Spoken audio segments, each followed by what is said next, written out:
Hello everyone, I am Dr. Sonali and I welcome you all to CSE Core Concepts in the series of Learning Python. In this video, we are going to discuss about the list data type. In my previous video, we discussed about the string data type, and along with that, I had given you a small quiz. I hope you enjoyed doing that, and we also tried on some of the hands-on programs. Now let us proceed forward and let us start with the list data type in Python. So let's first try to understand what is it and then we will try to solve some examples. So basically it is used to store an ordered collection of items, right? So they are dynamic in nature, resizable. That means you do not have to declare the size. You can always keep on storing multiple data types you can store. Okay, like you can store, make a list of integers, can make a list of the string data types, etc. And they are mutable, which was not possible in string. Mutable means what? You can change, update, or add, delete, any operation you can do even after the list is created. It was not so in the string data type, if you remember, where if we want to change, if we want to perform any modification on the existing string, we had to create, the new string was created. Understood? But here it is not so. This is mutable, ordered, that they will maintain the order in which they are inserted. The way you insert, the way it will print. And of course, index based, they are assessed based on the position. So indexing, so if you want to refer to an item in the list, you have to refer to its index number and it starts with 0. So to create a list, we are going to use the square brackets, and here are the three elements of my list 1, 2 and 3, and I have created another list B where I have two string components. Anything is okay. Fine. Now we can also create lists. There are various ways to create a list. So one is using the square brackets and where you are assigning the values. The second way is that you can use a constructor or a function which you called as a list. So if you are adding this list, then you have to use the round brackets and inside that you can insert the elements or the components. Now these elements need not be of the same data type. Here you can see there are various data types. The first three elements are of type integer, apple is of type string, and this is of type float. So that is also possible. And if you want to have the same element repeatedly, you can. Okay, so same value can be repeated in the list. That is also possible. So for that you just simply have to write multiplication sign, how many times you want to repeat. Let's say I want to create a list having value 2, but that 2 should be 5 times, right? So I can simply write multiplied by 5. So these are the three ways by which we can create a list. So let us try something.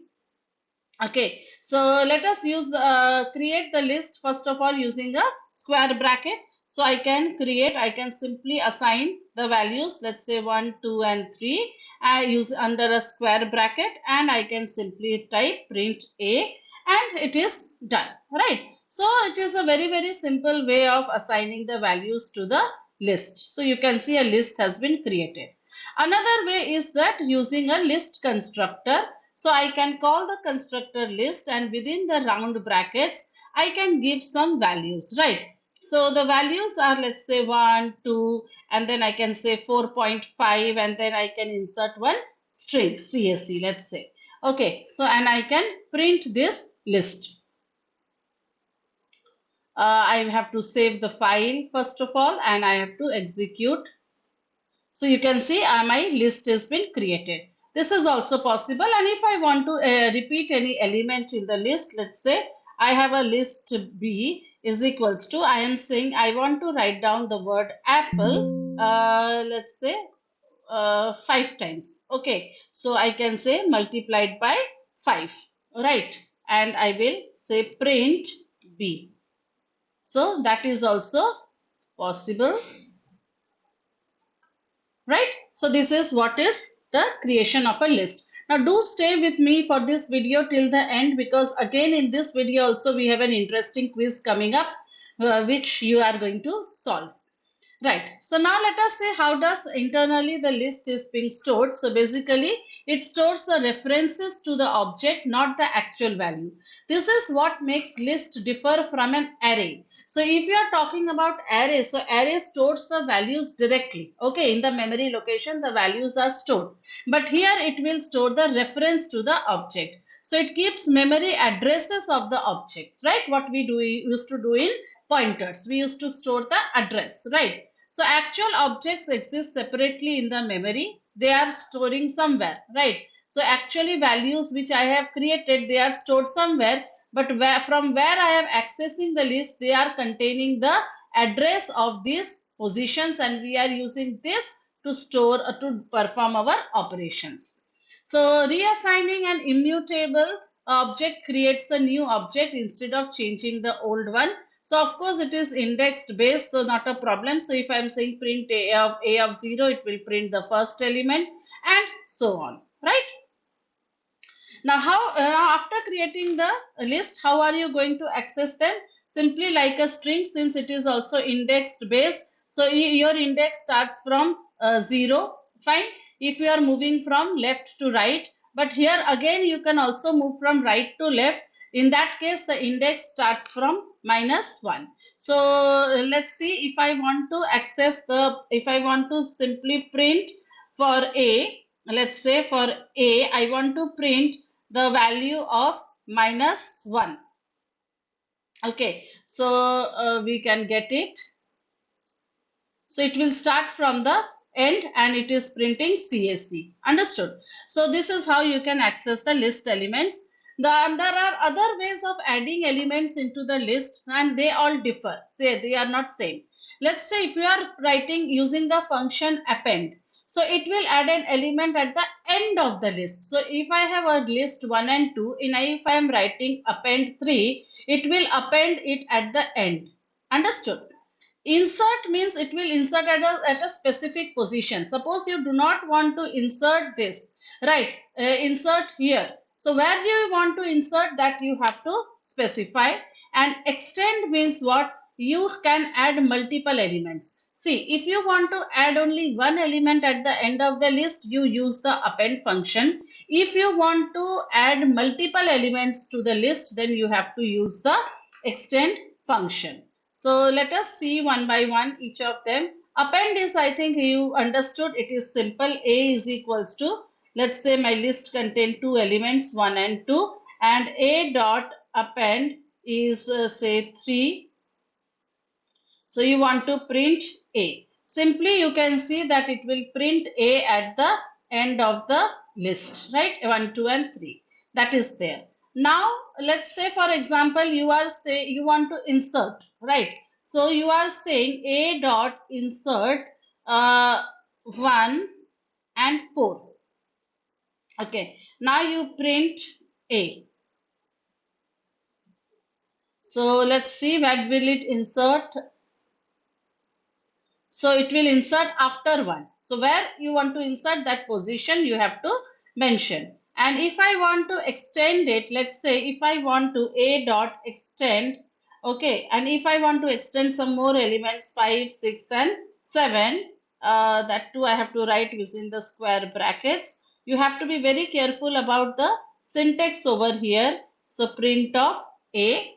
So now you can see what all operations we did. So first of all, we have inserted appended 3 at the end. Then we inserted 4 in between, and now we have extended our list to 5, 6 and 7. So these are the various ways of adding elements in the list. Now if you want to update the elements in the list, so they are mutable, that can be done.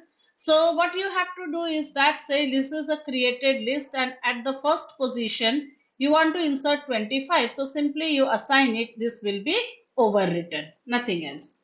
And to remove the elements, okay, if you want to remove any element in any occurrence, that is fine. Okay, so 2. So your element will be removed. There are various ways of removing the element. Let's say pop, it will remove at a specific index value, or if you have not mentioned any index, it will remove the last element. So let us do one thing. Let us A dot remove what you can do is that first we are using the remove function. So I am saying 2 and then let us say print A. Okay, so you can see here. So you removed 2 and see, you have removed a specific element. Now, and if you want to remove, you don't know the element, but you know the index. So you can remove a dot pop which index position. And if you are not writing any index position, then by default it will print the, it will remove the last index. Okay, last value. So here you can see it has already removed the seventh value, that is last value, that is value 7. So delete. Delete means it will again delete at a specific index. But if you remove the complete list, okay, then you have to use the clear function. So you can write down a dot clear clear. Okay, so now suppose if you okay, you have written simply a dot clear, right? Now after that, if you try, you have cleared it out, right? Now if you try to print a after this, okay, what you will get? You will get an error, right? Because it has been completely removed, so you are not getting anything. So you are printing the list is clear. So the data is deleted. So this is how you can create and access and delete a list. Other things what you can do using other operations, what you can do over a list is iterating to the elements.